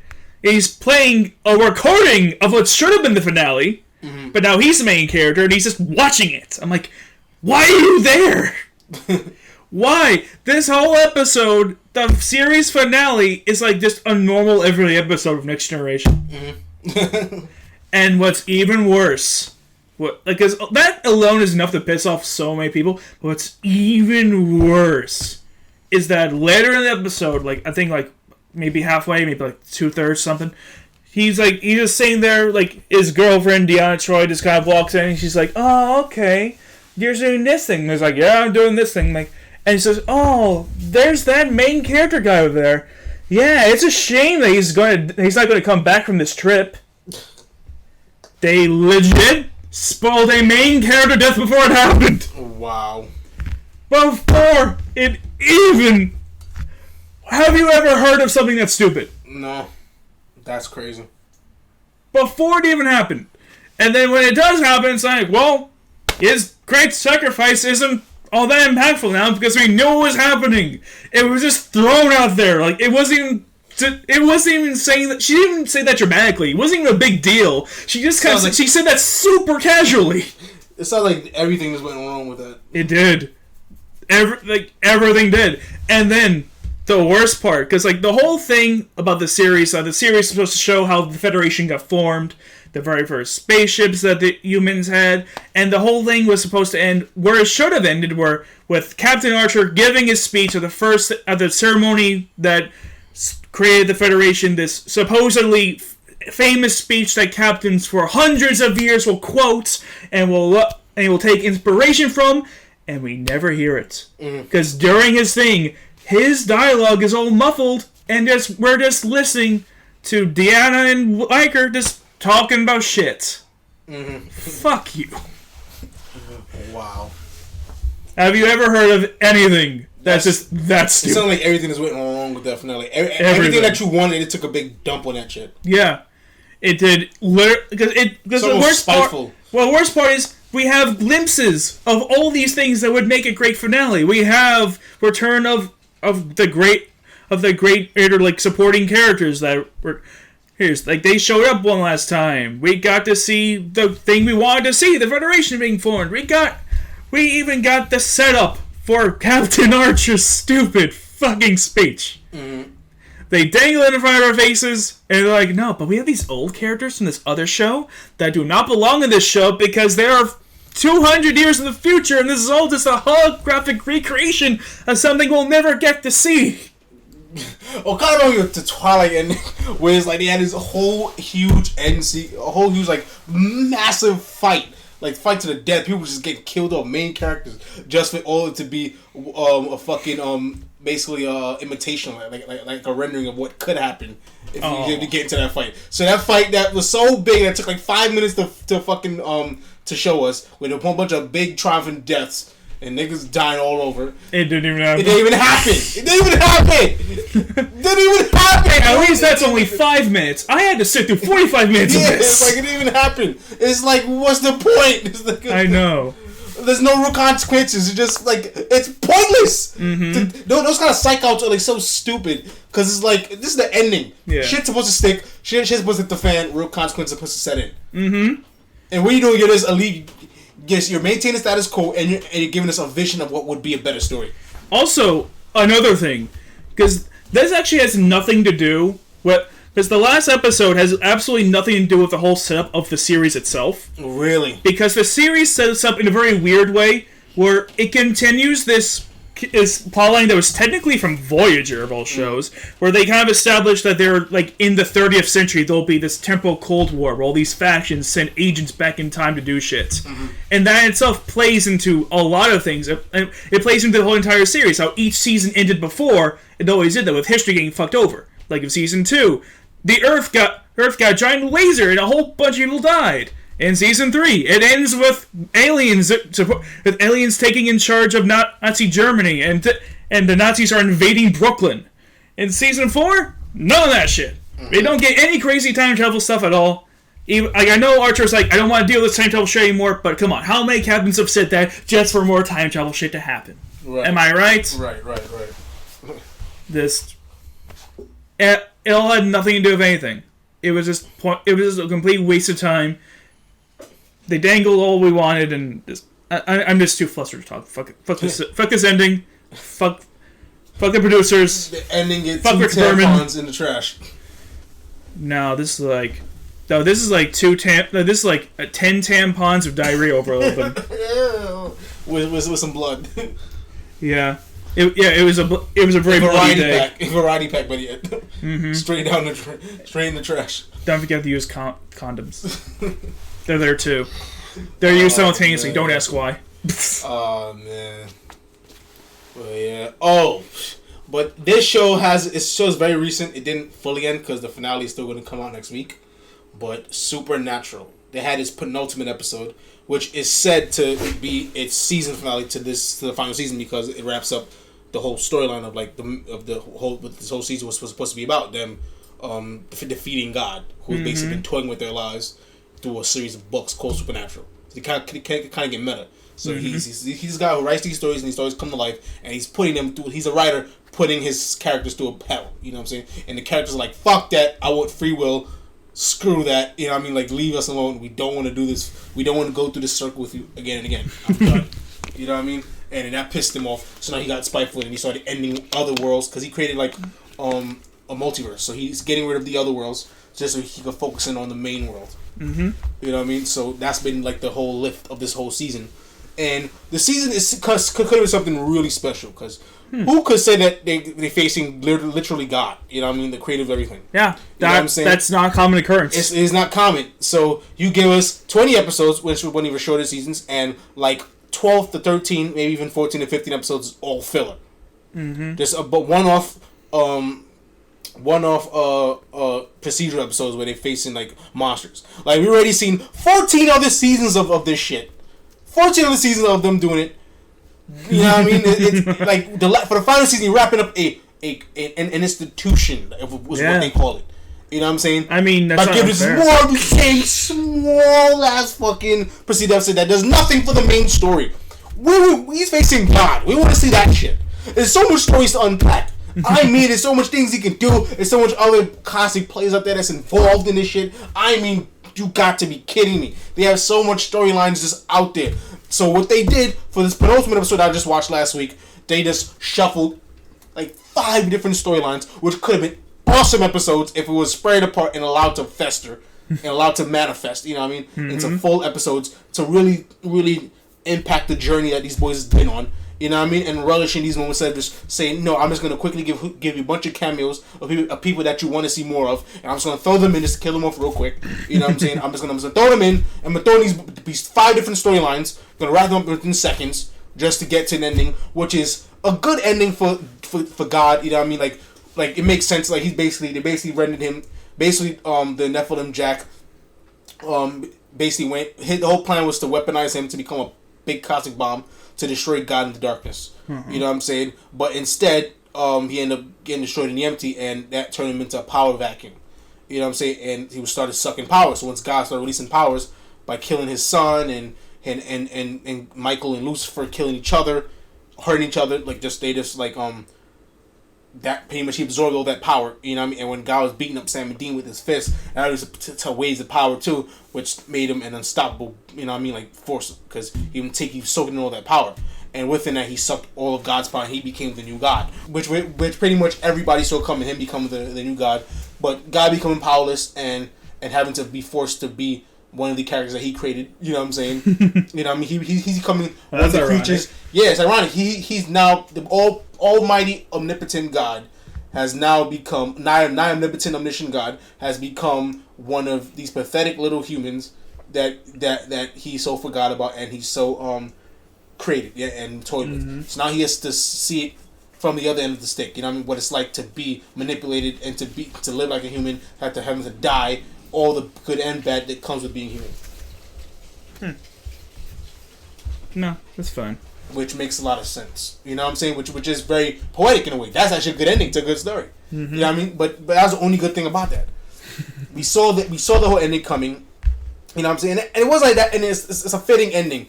But first off, these dudes, the main characters, Sam and Dean, have been evading death their entire lives. They've been evading death for fucking 14 seasons. You know, you're facing these huge cosmic beings that are like way out of their fucking power levels. I'm like, you know, regular dudes. Like they defeated pagan gods, all types of monsters, cosmic beings.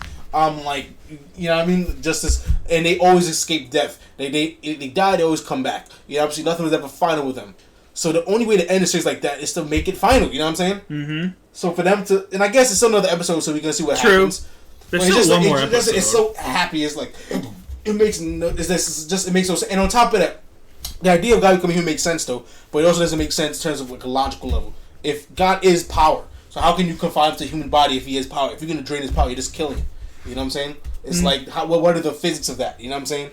It's just that, and it always had these retcons where they establish these rules prior, just to get rid of them. You know what I mean? Later on, just because it doesn't fit their story. And that's another thing I hate about it. You know what I'm saying? Mm-hmm. So I'm still going to give it a chance because we still have to see a 2-hour finale that hasn't even showed yet. But that was pretty much a basically almost an ending, pretty much. So like I just want to go on like this, like I know where it's going to end it to. 15 years, 15 seasons. You know what I mean? And an unsatisfying ending. Like how it's criminal. You know what I'm saying? Yeah, man. Like because they already failed because the season sucked. You know what I'm saying? Your final season to wrap up over a decade of content. A decade. Yeah. You know what I mean? Decade and a half. They have conventions for this show all over the world. Mm-hmm. Supernatural conventions. And this is the best you can give us. A season with a whole bunch of stupid filler. Not even good filler. Just like more of the same. Duller. I hate bad doesn't filler. Really contribute to the main overarching plot of the season. I fucking hate bad filler so much. It's like, it's just pointless. It's a waste of time. Just to jumble everything together within one episode. Stuff that could have been potentially great episodes. If it was allowed to be fleshed out. Just to stack it up, because what that did, that just made it paced. That has made the move. That has made everything like inconsequential. Yeah. Didn't give me time to even process what was going on, because one storyline would begin and another one begin. So I'm just on a emotional roller coaster. You know what I mean? And on top of that, with doing that is just the pacing is super off. You know what I'm saying? Mm-hmm. Bad pacing. You know, because if you have to rush everything, it's just bad pacing, and it didn't work. It just I'm like it's like Suits did the same exact thing.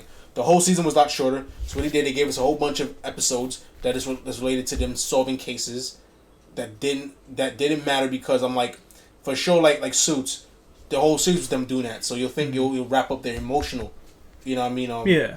Like, their emotional lives, their regular lives, you know what I mean? For them to get close with their regular lives and wrap that up instead of just doing more of the same, you know what I'm saying? And just to smash everything within the last episode, you know what I mean? The series finale. Like, you also remember, it isn't always just about the series finale itself. It's about the whole last season. Yeah, you have to make it count. Okay. You have to, you have to build to the ending properly. You know what I'm saying? You can't have a good ending and have a whole bunch of bullshit before that. You know what I'm saying? Mm-hmm. And that's what that show did, along with Supernatural. And I know that's what they're gonna do. You know what I'm saying? Because they already did it. Because the rest of the season was all filler, and they didn't have enough time to really flesh out the storylines. And they made dumb choices. You know what I'm saying? Retcons. But that's also coming network TV, because that's what they do all the time. But yeah, so those are my bad ones. Yeah. Those are the ones I'm like, just not good. No. So that was pretty bad. Do you have any ones that you felt were like meh? They're meh? Not bad or good even? Oh, I have a go-to for that, actually. Yeah, let's hear it. Battlestar Galactica. Very meh ending. How did that end? The whole setup for Battlestar Galactica is getting to... Do you know anything about the setup for this show? Okay, well, the whole thing is that humans created, like, robots to do all their bidding, and then the robots rebelled. So now we have these robots going around called Cylons. And they like, destroyed the fuck out of their planet, the planet Caprica, and they're like, okay, we have to get out of here. So now all of humanity lies, like, they're literally, like, humanity is, like, almost completely wiped out. All of humanity lies on this one spaceship, the Battlestar Galactica, and they need to find their way home. And they go to this ancient prophecy to, like, the home where they used to be, which is Earth. At least that's what they believe. It's like, yeah, we're going to go to Earth, we're going to repopulate the human race, and do our best to avoid Cylons on the way. And this was, like, a really good show. Like, the first... Are they like Kalons? No. They're more like actually they're robots. Like they're well, the Kalons are robots, right? From Oh yeah, no, they're not as sarcastic as Kalons, but what they do have is that one thing that makes it really cool is they have some of the Cylons are human models. They pass for human. They look exactly like humans. And one of the thing is you don't know who's really a human and who's really a Cylon, because there are Cylons on the Battlestar Galactica. I won't tell you who though. But yeah, like, there's, like, all these dramatic reveals, like, you were a Cylon this whole time! So, they're, like, Terminators and shit? Kinda, but they have, like, feelings and shit. Oh, so they're kind of like those replicants? Yeah. Oh, okay. That's a better comparison. But yeah, it is very much Terminator-esque in the terms of the machine trying to kill us. All those, little synthetic things in, Westworld. I guess. I never... Oh, yeah, saw. But yeah, like, so... halfway through the last season, because the first 3 seasons are great. The 4th season is kind of meh. And they're like halfway through, they go to the planet that was Earth, and Earth is like completely just dead. And they're like, oh, fuck. Everything is bad. But then at the end, the very last episode, they're like, hey, we found this other planet. Let's just call that Earth. And it turns out to be our Earth, but like way in the past. Like there's like prehistoric humans and shit living there. Like, okay. And they just... That's unique. Yeah, it's weird, and there's like, okay, where's a sub here? I'm like, okay, I guess they're living there now, and we still don't have an answer for one character, because one character came back from the dead, even though they are not a Cylon, and they're like, and no, even the Cylon's like, wait, what the fuck are you? No one has any idea what this main character is about, and the show is over, like, because she died, and then she just came back. Like, the whole thing is just so weird. Because you'd think there'd be closure for that, but the thing is, it's the same situation with Lost, in the sense that they spent a lot of time building up mysteries, but they didn't actually have the answers for all of them. Right, yeah. And the ending to suffer that... I mean, the ending did give us some good closure. We had a lot of good character moments. We gotta see relationship between the Admiral and the President just go to its natural course. We gotta see all these characters do their own thing, and it was nice for the most part, but the other stuff is just like, that's all I really have to say about it. Yeah, a meh ending for me is like The Big Bang Theory, which wrapped up last year. 12 seasons, you know what I mean? Like, it pretty much had... They had closure. Not too much for Raj, but with like most of those sitcoms, like in Friends, is that one character that don't have like a full ending. You know what I mean? It still has a story left to tell. But pretty much... Bernadette and Howard, they now they're like one big happy family. You know what I'm saying? They have a whole bunch of kids in their lives as being parents and having to do a whole bunch of parent shit and deal with a whole bunch of kids. Leonard and Penny, Penny's pregnant, so they're about to have a child. Sheldon finally got achieved his goal of getting a Nobel. So at his Nobel speech, you know, well before that he kind of he's been a real dick, because he's like, Leonard was telling him, hey, like, I'm about to have a kid, Sheldon, and he seemed less than. So basically, you know, they all are pissed off because he's pretty much being Sheldon, like a egocentric jerk that doesn't really know a human. You know, that doesn't know how to deal with human interaction, emotions. But his girlfriend, his wife, Amy, you know, what I mean, told him like, yo, you finally need to get a handle on this shit. Like, you've been dealing with people for years. You have friends now. You have family. Like, get your shit together. So he finally realized the error of his ways, and he apologized and really came and really, like, you know, what I mean, took responsibility for how he's been treating his friends, and he showed how much he appreciated them. And that was the ending at his Nobel speech and his Nobel Peace Prize. At his Nobel Prize. You have anything more to say about? Yeah. So the Big Bang Theory ended with him like finally confronting like the way he treats his friends and his people and his Asperger's or whatever his social blunders, and finally understanding the error of his ways and really appreciating his friends and his family at his award acceptance speech at the Nobel Committee at the Nobel Award ceremony, whatever. And then it's them not having, because a lot of like series finales, especially for like sitcoms, always like tends to have the main characters leave their social situations, like his friends, like everybody moving away, doing big things. But no, they ended up how they began, all of them together eating at the apartment. No, nothing really changed, but at least the characters are in different places in their lives. Sheldon has made a 180-degree change. Leonard had made a 180-degree change. Everybody made a 180-degree change. They became better people, you know what I mean, through each other. And that was an appropriate ending. It wasn't a spectacular ending, but it was a reasonable ending, you know what I mean? And it's a good one. You know what I'm saying? And throughout the whole series, the characters progressed naturally. You know what I'm saying? Had some seasons that was kind of felt dragged on, but overall, you saw the progression with every season. You know, and to me, so it was good, but it was meh. It wasn't fantastic. It was that was one finale for me that was meh. Not bad, but not that great either. Okay. You know what I'm saying? It's good. It's decent. You know what I'm saying? It's fine. It's fine. It's fair. It's serviceable. It's fair. So yeah, it's serviceable. Yeah, I get that. Yeah. So I think that's it. I think we talked about a lot of good and bad finales and meh. So yeah, I hope you anything that you would like to add to wrap this up. No, I was just kind of like We just had this long journey just talking about all these different endings. I think this is what the title should be: a journey through TV endings. Okay. The good and the bad and the meh. I think that's a good title. The good, the bad, and the meh. The good, the bad, and the meh. Yeah. So. Wow, wow, wow. Yep. So I hope you enjoyed this video. I hope you enjoyed this podcast. This will be our first of many to come. So yeah. So leave a like and subscribe if you like to. Leave a comment, good or bad.